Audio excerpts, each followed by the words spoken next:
This is something we see all the time while spearfishing, but this is not. This is an incredible spawn of mutton snappers. Not one, or two, or three, or four, but over 30 in just one frame. There was hundreds of these giant muttons around. I've never seen anything like it in my entire life.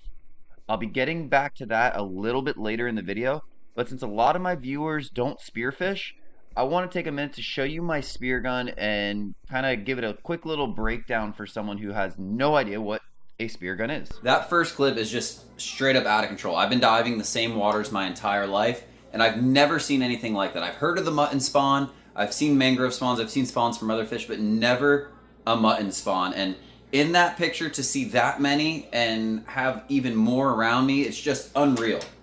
But I do want to take a second and show you the spear gun that I'm using, and I've used in so many videos for so many years, because it has been just an awesome gun, and it has stood the test of time.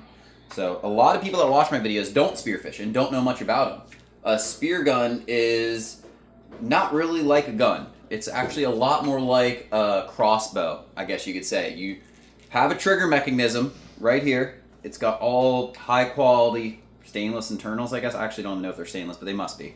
The spear gun I shoot is a Koa. It's Koa 130 wide body. And again, this is just kind of like an explanation for people that don't know much about spearfishing, because I don't know much about guns or how guns are built. I know how to point the trigger, or point the gun, pull the trigger. But this is what it is. You got a few things that make up a gun. So my gun is a wood gun. You either have wood guns or rail guns, aluminum guns or carbon guns or some kind of composite. But I have a wood gun here. I have the shaft, which is the metal piece inside the gun, which is what shoots the fish. And then there's the bands, which give it the power, and a reel. There's different ways it can be set up. It can be float lines, but in this gun, we're talking about a reel, because that's what I shoot most of the time. Now, let's start off with the spear. So the spear that I use has what's called a slip tip, which means instead of what you call a flopper shaft, where it just goes through the fish and has a little thing that hangs down and engages, I have a slip tip which goes through, breaks off, and now you have this whole big thing right here that can hold the fish and give it a lot of mobility without tearing out. So I started shooting these. Pepe from Baja Azul got me hooked on it when I went down there and saw the amount of pressure you could put on big fish with these and not lose big fish and not bend your shafts. Or it's a lot harder to bend a shaft with a slip tip, I would say. So I shoot the slip tip. Now, to load the gun, you got to pull these bands back. I know you've seen it many times in the first person view, but I'm not going to load it back all the way because that would be really dumb inside. But you basically have a giant rubber band, and if you've never done it before, it's pretty hard. I mean, that's how far back it has to go. It would be interesting to put it on a scale and see how many pounds it takes to pull it back. But this gun I can put up to 4 bands on. I shoot with 3 bands.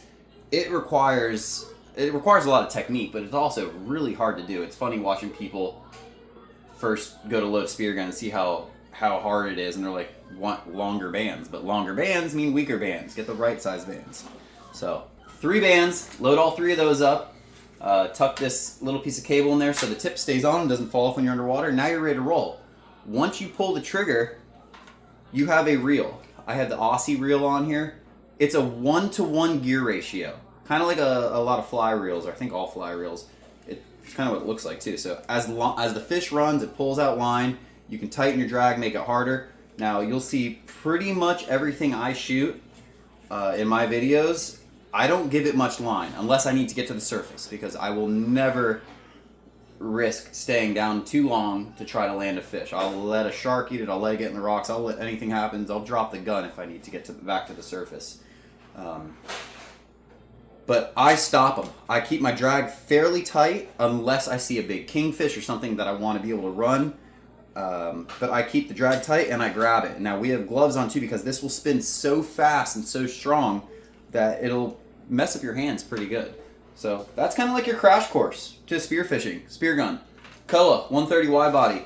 Packs a punch. It's a huge reef gun for what I shoot. But I absolutely love it. I'd rather be overgunned than undergunned any day, and I've said that in many of my videos. And there's been times when I've been incredibly happy that I had this gun. Now let's get back in the water with good old Nick Furrow and shoot some fish.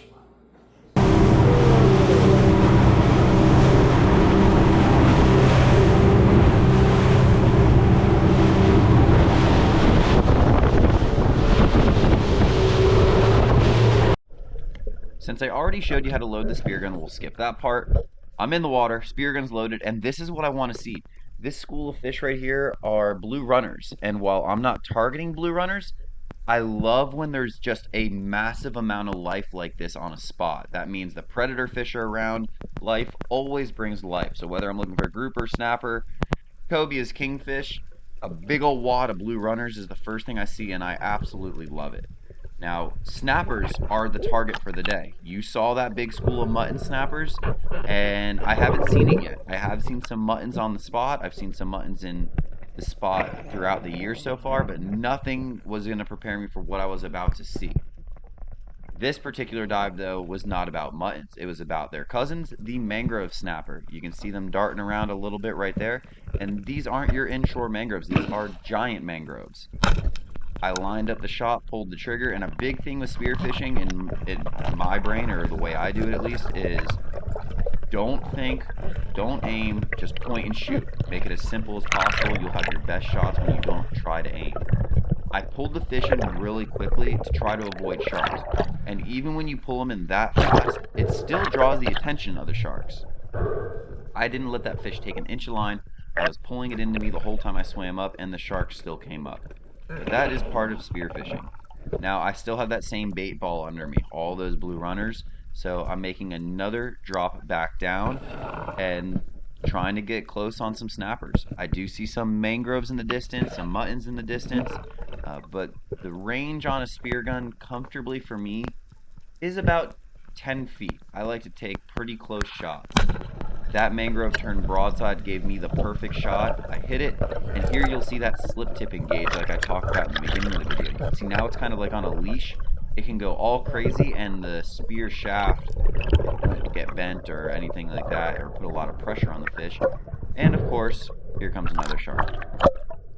Now it's time for Nikki to get in on the action, because that is the point of the day. I get to do a lot of spearfishing. Nick doesn't get to go out as much as me right now.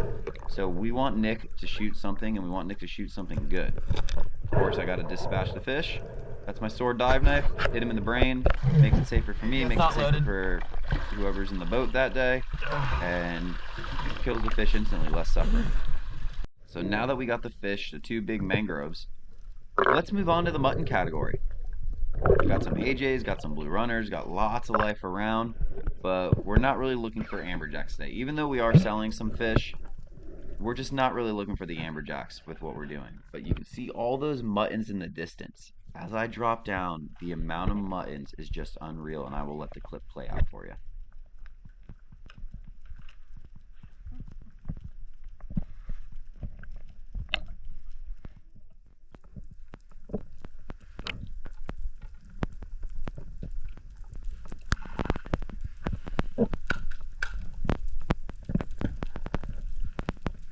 I was well within range to shoot many different mutton snappers on that dive, and I never pulled the trigger for two reasons. One, and probably the main reason I would say, is when there are that many fish that close together, it's actually overwhelming and hard to pick one out.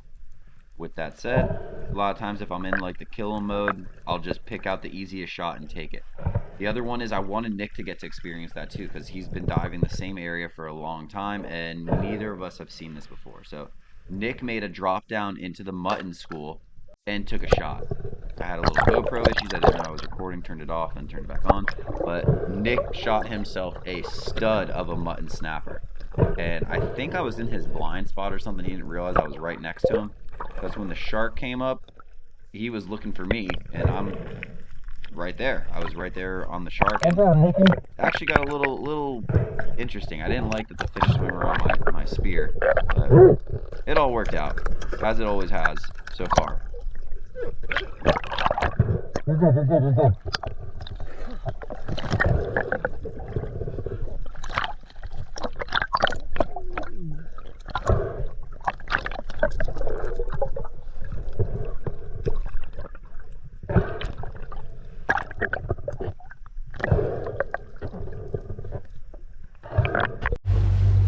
It's been a long time, but Nick shot himself a trophy fish today. And how does it feel, Nicky?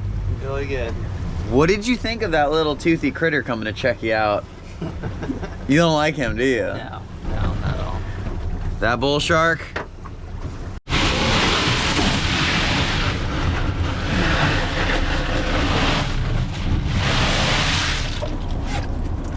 Shark wanted him. So we got some good snappers today. Normally I do the talking, but Nick's gonna take over and tell you about it. No, I'm good. If you put mine together, it's bigger than Nick's. There's a lot of muttons down there. Oh, that's him.